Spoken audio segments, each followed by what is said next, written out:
இந்த video click பண்ண அனைவருக்கும் வணக்கம். இப்போ நம்ம என்ன பார்க்க போறோம்னு பார்த்தீங்கன்னா, ஒரு 5 படம் பார்க்க போறோங்க. ஒரு 5 படத்துடைய இந்த வருஷம் ரிலீஸ் ஆக வேண்டிய ஒரு 5 திரைப்படத்த தான் நம்ம பார்க்க போறோம். இந்த சேனல்ல நம்ம வந்து ஃபர்ஸ்ட் டைம் இந்த மாரி ஒரு டாபிக் பண்றோம். அ கொஞ்சம் லென்த்தா இருந்தா மன்னிச்சுக்கோங்க. நெறைய பேருக்கு இந்த வீடியோ புடிச்சிருந்தா சப்போர்ட் பண்ணுங்க. நம்ம சேனல் வந்து லைக் பண்ணுங்க, ஷேர் பண்ணுங்க, சப்ஸ்கிரைப் பண்ணுங்க.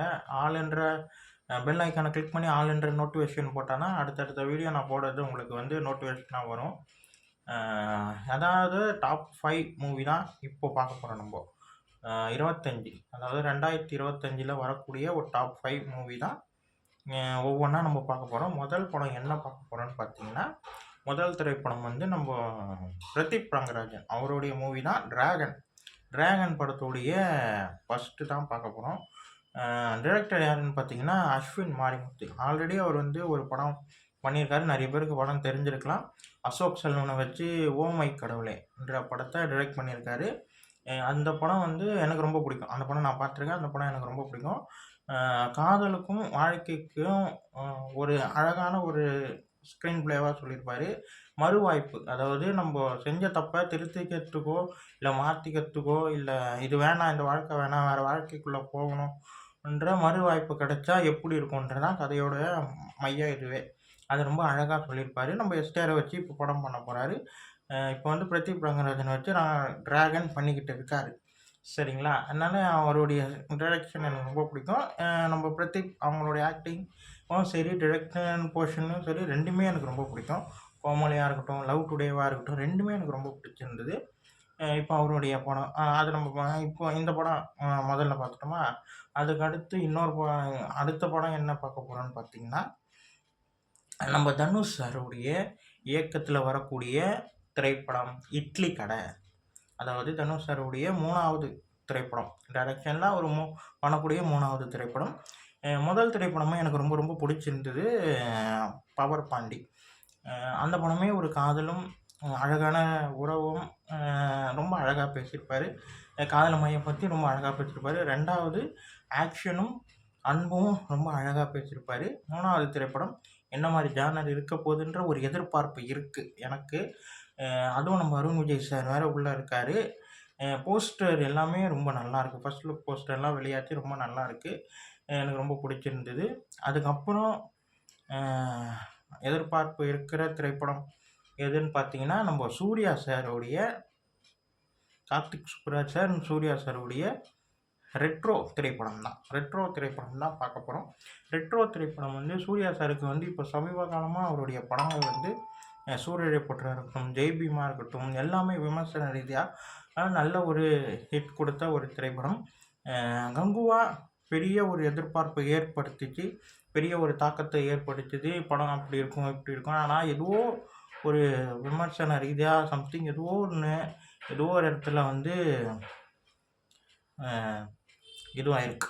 அதாவது ஏதோ ஒரு இடத்துல வந்து ஏதோ ஒண்ணு நடந்திருக்கு. அது என்னன்னு எனக்கும் சொல்ல தெரியல. ஆனா ஆஸ்கார்ல ஒரு படம் பட்டியல் வெளியிடுவாங்க பார்த்தீங்களா? அந்த படத்துல நம்ம கங்குவா திரைப்படமும் இடம் பெற்றிருக்கு. ரெட்ரோ நம்ம கார்த்திக் சுப்புராஜ் சார் சொல்லவே வேணாம். அவருடைய படங்கள் வந்து எப்படி இருக்கும்ன்றது எனக்கு தெரியும். எனக்கு பீட்சா படம் முதல் பார்க்கும்போது எனக்கு சுத்தமா பீட்சா படம் புரியவே இல்ல. அதுக்கப்புறம் ஒவ்வொன்னா பார்க்கும்போது உள்ளுக்குள்ள எவ்வளோ வச்சிருக்காருன்ற மாரி தான் தோணுச்சு. அதுக்கப்புறம் வந்து இந்த படமா இருக்கட்டும், அ இரவி படமும் ரொம்ப அழகா எனக்கு ரொம்ப பிடிச்சிருந்தது. அது மாரி ஜிகிரு தண்டா, டபுள் எக்ஸா இருக்கட்டும், ஜிகிரு தண்டாவா இருக்கட்டும், ஜெகமே தந்திரமா இருக்கட்டும், பேட்டையா இருக்கட்டும், இந்த மாரி அவருடைய திரைப்படங்கள் எல்லாமே எனக்கு ரொம்ப பிடிக்கும். கார்த்திக் சுப்புராஜ் சார், சந்தோஷ் ராணா சார் மியூசிக்ல இப்போ கூட ஒரு கிளிம்ஸ் ஒண்ணு வெளியாயிருந்தது. ரொம்ப நல்லா இருந்தது. அதுக்கு முன்னாடி ஒரு டைட்டில் அதுக்கு முன்னாடி ஒரு கிளிம்ஸ் வெளியாச்சு. அதுக்கப்புறம் ஒரு டைட்டில் டீசர் வெளியாச்சு. 2மே ரொம்ப ரொம்ப நல்லா இருந்தது. அதுக்கப்புறம் நம்ம அடுத்த படம் என்ன பார்க்க போறோம்னு பார்த்தீங்கன்னா, ம் அடுத்த படம் நம்ம விக்ரம் சாருடைய திரைப்படம் தான். இந்த டைரக்டர் எல்லாருக்குமே பரிச்சயமான ஒரு டைரக்டர். சித்தா படத்துடைய டைரக்டர் எஸ்.யு. அருண்குமார். அவருடைய திரைப்படம் தான் வீர தீர சூரன் பாகம் 2. அதாவது பாகம் 1 வெளியாகி தான் 2 வெளியாகும். ஆனா முதல்லயே ஒரு 2 தான் வெளியிட போறாரு. அப்போ என்ன விஷயத்த சொல்லப் போறார்ன்ற ஒரு எதிர்பார்ப்பு இருக்குங்களா? எனக்கு அவருடைய டிரெக்ஷனில் ரொம்ப பிடிச்சது வந்து சேதுபதி எனக்கு ரொம்ப பிடிக்கும். சித்தா, அதுக்கப்புறம் வந்து சித்துபாத் இந்த மாதிரி படங்களை டிரெக்ட் பண்ணவர் தான் எஸ்சி அருண்குமார். சித்தா வந்து பேச வேண்டிய ஒரு திரைப்படம். குழந்தைய மையமாக வச்சு குழந்தைகளுக்கு நடக்கக்கூடிய வன்முறையை மையமாக வச்சு ரொம்ப அழகாகவும் ரொம்ப வலியோடையும் எடுத்து சொல்லியிருந்தார். அது ரொம்ப எமோஷனலான திரைப்படம். ரொம்ப அழகாக இருந்தது. அழகான ஸ்க்ரீன் ப்ளே எல்லாமே எல்லாமே ரொம்ப பிடிச்சிருந்தது. அதே போல் இந்த அப்படியே அவர் வந்து விக்ரம் சாரை வச்சு ஒரு படம் பண்ணுறாருன்னா அவர் வந்து என்ன மாதிரி சொல்ல போகிறாருன்ற ஒரு எதிர்பார்ப்பு இருக்குது. அதுவும் பாகம் 2 சொல்கிறாருன்னா அவர் என்ன அளவுக்கு யோசிச்சுட்ருக்காரு. பாகம் அதாவது 2 பாட்டாக வருதுன்னா அப்போ ஏதோ ஒரு கதை இருக்குன்னு தான் அர்த்தம். ஏதோ ஒன்று இருக்குது, ஏதோ பேச போகிறாருன்ற மாதிரி தான் இருக்குது. அதனால எனக்கு அவருடைய டைரக்ஷன் பிடிக்கும். அதுவும் விக்ரம் சார் ஆக்டிங்கு சரியா பண்ணக்கூடியவரு. ரொம்ப ரொம்ப பயங்கரமா அந்த பொன்னியின் செல்வன்லயா இருக்கட்டும், அம் பொன்னியின் செல்வன்லாம் எனக்கு ரொம்ப பிடிச்சிருந்தது. அவருடைய கேரக்டர் செம்மையா பண்ணியிருந்தாரு. அதேபோல வீர தீர சூரன்லயும் இவரு பயங்கரமா ஒரு படமா இருக்கும்னு நெனைக்கிறேன். அடுத்து நம்ம என்ன பார்க்க போறோம்னா, நம்ம அஜித் குமார் சாருடைய விடாமுயற்சி படம் தான். இப்போ புக்கிங் எல்லாமே ஓப்பன் ஆயிடுச்சு. பிரீமியம் புக்கிங் எல்லாம் ஓப்பன் ஆயிடுச்சு. நெறைய தியேட்டர்ல ரிலீஸ் ஆகப்போது. பயங்கரமான ஒரு புக்கிங்கே பயங்கரமா பண்ணிக்கிட்டே இருக்கு. 6ஆம் தேதி ரிலீஸ் ஆகப்போது படம். புக்கிங் ஆகிக்கிட்டே இருக்கு. மகிழ் திருமேனி சாருடைய டிரெக்ஷன்ல வரக்கூடிய திரைப்படம் தான் விடாமுயற்சி. மகிழ் திருமேனி சார் வந்து அவருடைய படங்கள் எல்லாமே எனக்கு ரொம்ப பிடிக்கும். அதில் வந்து எனக்கு தடம் ரொம்ப பிடிக்கும். தடையற தாக்க, மீகா அவர் சொல்கிற விதத்தில் ஒரு ஏதோ ஒன்று விஷயம் இருந்துக்கிட்டே இருக்கும். ஒரு ஆக்ஷனாகவும் அவர் த்ரில்லராகவும் ரொம்ப அழகாக சொல்லக்கூடியவர். அதே போல் தான் இந்த திரைப்படமும் விடாமுயற்சியும் ஏதோ ஒரு த்ரில்லர் அண்ட் ஆக்ஷனாக இருக்கும்னு நினைக்கிறாங்க. படத்துக்குள்ளே நிறைய பேர் இருக்காங்க.